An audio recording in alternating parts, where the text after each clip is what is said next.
Okay, blood is thicker than water. What do you think that means? Well, it's always been suggesting that family comes first. Okay, do you want to know the actual saying, which is true? The blood of the covenant is thicker than the water of the womb. Oh. It's the complete opposite meaning of how everyone uses it in the Western world, yeah. The blood of the covenant, obviously that's God and you, right? Yeah. The covenant, Spirit, Holy Spirit, right? Is thicker than the water of the womb. The water of the womb. That's just already just like those two words in itself. That was always the same. Going back hundreds of years, centuries. Everyone says blood is thicker than water. You don't understand what you're saying because you're reversing the Hebrew and you're changing the meaning to the complete opposite. This is not a theory anymore. This is literally how I wake up every morning. Okay. Curiosity killed the cat. Have you heard that? Yeah, absolutely. Okay, ready? Do you want to know the original one, the Hebrew one? Curiosity killed the cat, but satisfaction brought it back. You can't die in this realm. You always come back. Not 9 lives. That's another addition that because they don't want you to realize how powerful you are, how protected you are from day one. You know? What else you got? This is great. Are you ready? Yeah. Okay, have you heard this one? Jack of all trades, master of none? Yeah.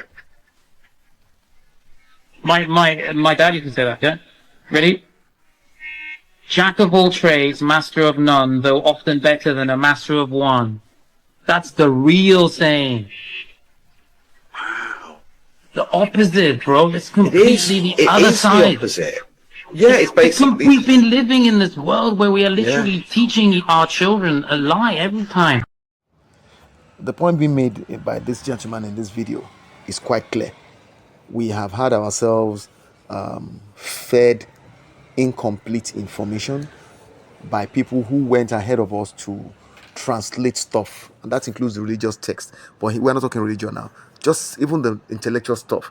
They've taken stuff from Hebrew, the language in another part of the world, and they've translated it, but selectively done it in a way that we get an incomplete interpretation, making us draw a completely different meaning from what it is that has been translated for us.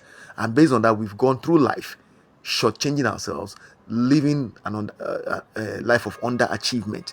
You know, I'll tell you this: the quote that talks about Jack of all trades, for instance, is one that I can relate to so perfectly well. When I started out in business in 2002, I recall a lot of people were telling me I was doing too many things. What was I doing? The same things I do today were the things I was doing then. One, I was offering Microsoft Excel expert automation and training. Two, at the point I learned web development, so I was offering web design and web marketing services. Those were the two things I was offering. Under those two things, you have a lot of other activities, but they still fall under these two main categories. Till today, that is what I do. And I offer those solutions to people in various industries, farm business owners and all of that. But I found out over the years that farm business owners were the ones that were most willing to engage with me and give me the reward I wanted, which was financial remuneration. Because most of them had small and medium businesses. I didn't have to deal with middlemen. I didn't have to deal with PAs and all that who would tell me to go and bring money. So I settled down and began to focus my attention on serving them. The best part was that I realized I could serve these farm business owners directly from my home or wherever I was sitting down using the web. So over time, I developed a system that enabled me to kind of attract farm business owners to discover me and my solutions and come to me. And so I was selling to them software that I built with my Excel automation, and then also helping them with web marketing when we built a relationship to that point. So there are quite a number of my clients who started by buying my software and eventually hired me to do web marketing for them or web design. But my point is, when I started, I had some people who were telling me, oh, you are doing too many things. You are a jack of all trades. Because what I did was to educate myself about different aspects of the businesses I was in, so that I did not have to depend on third parties, because I found out that people that I met generally did not have the kind of work ethic I had. And so I could not depend on them to help me deliver the quality of service that I wanted to deliver to satisfy my clients. So I chose to learn how to do most of these things by myself. And eventually, over time, it became part of me. And I became like a one-stop shop But up till today, what I do are those same things I was doing many years ago. The difference is that I'm so good at doing it that I can literally outperform 4 people sitting side by side doing the same thing, you know. And what this gentleman is saying here is that that statement, jack of all trades, master of none, is incomplete. And I had to write an article where I was talking about the fact that I was a jack of many trades and that it was working for me. I wrote an article on my website. I'm going to see if I can put a link to it in the description for this video so that people could understand that, yes, jack of all trades, master of none may be true, but in my case, I was a jack of many trades and that I was very good at them, so good at them that I was succeeding in spite of the fact that people thought I would not, you know.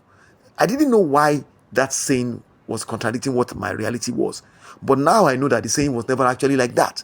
From this gentleman, I learned that in Hebrew, the actual saying agreed with my reality.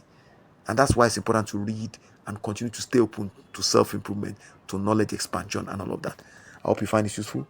I wish you well.